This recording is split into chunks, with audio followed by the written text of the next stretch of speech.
बिस्मिल्लाहिर्रहमानिर्रहीम अस्सलाम वालेकुम। आज मैं आपके साथ शेयर करने वाली हूँ लजीज़ा खीर मिक्स की रेसिपी। बहुत ही अच्छी और झटपट बन के ये तैयार हो जाती है। अगर दावत वगैरह में आप टाइम की बचत करना चाहते हो तो बहुत ही जल्दी मीठे में ये लजीज़ा खीर बना के तैयार कर सकते हैं।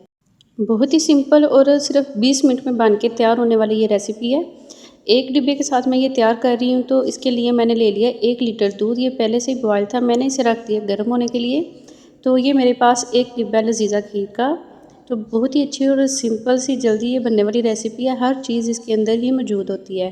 तकरीबन 5 मिनट ये दूध मैंने रखा था चूल्हे के ऊपर, तो बहुत अच्छी तरह से ये पकने लग गया है। तो जैसे ही दूध बॉयल हो गया, फिर से इतना हो जाएगा, फिर से पकने लग जाए, तो ये लजीज़ा खीर मिक्स ये जो पूरा पैकेट है, ड्राई इंग्रेडिएंट्स होते हैं इसके अंदर, वो पूरा खोल के डाल देंगे इसके अंदर। इसमें कोई भी चीज़ ऐड करने की ज़रूरत नहीं पड़ती।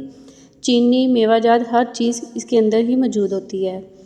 तो बहुत ही अच्छी और सिंपल रेसिपी है, और सबसे अच्छी बात है कि ये 15 से 20 मिनट में बन के तैयार हो जाती है। अच्छी तरह से इसे मिक्स करेंगे। इसमें मेवा वगैरह बादाम कुछ भी डालने की ज़रूरत नहीं पड़ती। तो ये देखिए जी, मिक्स करते हुए फिर से इसे इतना गर्म करेंगे कि ये पकने लग जाए। ऊपर से थोड़ा सा इसे कवर करके छोड़ देंगे 10 मिनट के लिए, ताकि जो इसमें चावल का दाना है, चाहे वो जितना भी छोटा या बारीक है, वो अच्छी तरह से गल जाए। तो 10 मिनट हमने इसे लो आंच पे पका लिया। अब 10 मिनट हम इसे हाई आंच पे पकाएंगे, चूल्हे को तेज़ करके, ताकि अच्छी तरह से ये गाढ़ी हो जाए। जितनी आप चाहें उतनी गाढ़ी होने तक आप इसे पका लें। इधर ही मैंने तेज़ आंच पे इसे पका लिया था। 1 लीटर दूध में 1 डिब्बा बहुत अच्छी तरह से पक के तैयार हो जाता है। तो इधर ही से पास खड़े होकर इसे पकाते जाएंगे जब तक ये अच्छी सी गाढ़ी ना हो जाए। तो जब तक हमारी खीर डन होती है, तब तक आपसे रिक्वेस्ट है कि आप वीडियो को फुल वॉच किया करें, और ज़रा भी आपको अच्छी लगे तो आप इसे लाइक शेयर भी ज़रूर किया करें। इसी तरह से आप चैनल पर नए हैं तो आपने चैनल को सब्सक्राइब भी ज़रूर कर देना, ये बिल्कुल फ्री होता है।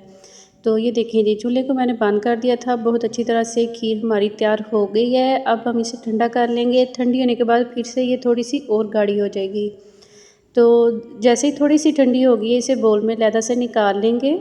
इसके ऊपर कोई भी चीज़ डालने की ज़रूरत नहीं है। इस पैकेट के अंदर ही ये सारा कुछ, इसमें ड्राई फ्रूट्स भी होते हैं, तो सारी चीज़ें इसमें पहले से ही मौजूद होती है, चीनी वगैरह भी। तो फिर भी मैंने ऊपर से थोड़े से मेरे पास पड़े हुए थे, मेरे पास थे कोकोनट, उसे मैंने क्रश कर लिया। बादाम को बारीक कटिंग कर लिया, ये डाल दूँगी इसके ऊपर, ताकि और भी ज़्यादा इसका टेस्ट इन्हेंस हो जाए, बढ़ जाए।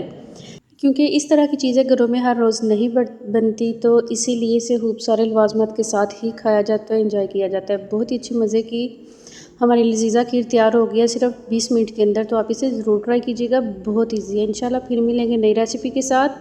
तब तक के लिए अल्लाह हाफिज़।